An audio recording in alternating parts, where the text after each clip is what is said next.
Well, I feel for our guys. It wasn't nearly a well-played game, but it was hard fought. It was two teams that really needed a win, and I feel for our guys because I think they fought hard enough to win, and we didn't get it done. And I don't feel like I helped them enough.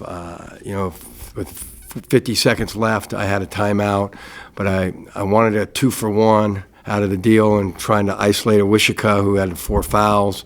But once Cullen got off of that and got over by me, I should have just called a timeout and got us a little more organized. And we looked like a team from that point on that, is struggling, and a team that is inexperienced in close games. Our preseason schedule, we didn't have a lot of close games, and again, that's something we gotta, we gotta get in these situations to learn from them, and we made some, poor choices down the stretch. But I'm proud of how hard our guys are fighting these 2 games, but we got to get better. Our just fundamental decisions, are horrendous right now. Just with 23 turnovers, and one of my assistants, I think, had 16 of them unforced, and we just got to be able to, you give people that many chances, at home, and eventually, it's going to bite you. We had a 12-point lead, and when everybody was fresh and not frustrated in the first half, and we let them go on a 19-3 run, and you just don't do that, when you have people down. And so we got a lot to learn, and I like these guys. I think they're going to bounce back and learn, but we got a tough task ahead of us because we got the best team in the league coming in here on Wednesday, and then all of a sudden 3 of our 8 home games are done, and we got to try to salvage one of them on Wednesday. And it'll be difficult, but I think this team can do it. Defensively, we had a lot more of a commitment tonight than we had on Wednesday, but we still got a long ways to go on both ends of the court and rebounding the ball. All right, we'll open up for questions. Coach, I know there were a lot of things that could have decided this game. In the case of Chance making that foul down the stretch there, I'm sure it was a little stunning to you.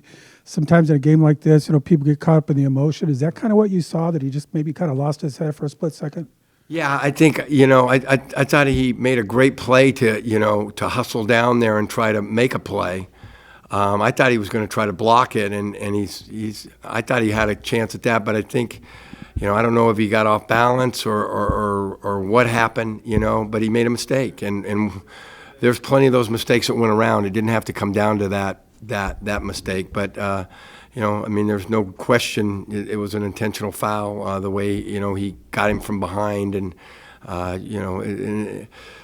the thing, and again, I'm not making excuses, but Chance is basically a freshman. He's had 1 year at junior college, so but this is all new, and we have 11 new guys, and we're making mistakes like we're all new guys, but it's unfortunate because he feels awful, but we didn't lose the game on that play. It certainly didn't help, but there were so many other, as you said, so many other things that went wrong for us that we could that are fixable, that we just got to go to work and fix them.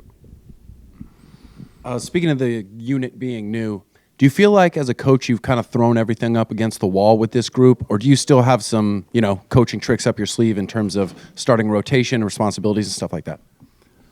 I think as a coach, your job of saying you have nothing left up your sleeve is crazy. I think every day you're learning more about your team, and every day you're working for new things, and yet not knee-jerk, like you said, we'll just change the lineup. Well, that's pretty simplistic, but, that's going to take somebody's confidence away. That's going to, that's saying that, what we're, certain things, I believe are working. And when you start the game 7-0, that's a pretty good start. Those guys, took that responsibility pretty well and started well. But you got to look at everything. You just got to reevaluate your whole program, from how you're practicing to how your shoot-arounds are, to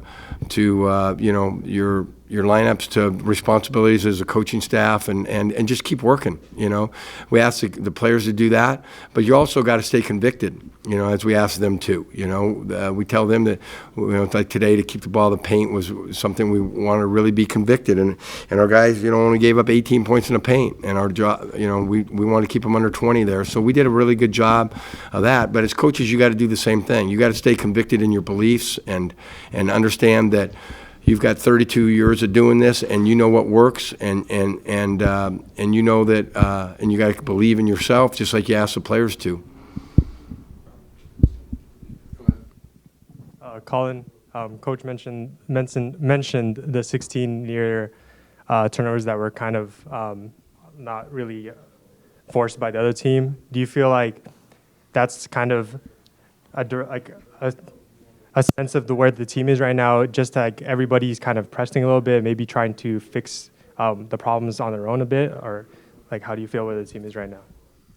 I feel like we're trying to do the right things. Like, I don't think anybody truly in their hearts, and me being in the locker room with the guys, they don't feel like, okay, I have to do this by myself. We're all truly just trying to do what's best for the team. And these things happen. Like, you're going to make mistakes, and they're just magnified because we're playing basketball. It's kind of like a mirror of life, but we just got to continue to work, like Coach said, look at what mistakes we're making in film, and then adjust to it and learn and just be better. Speaking of in the locker room, do you guys feel like you're better than a 1-3 conference record?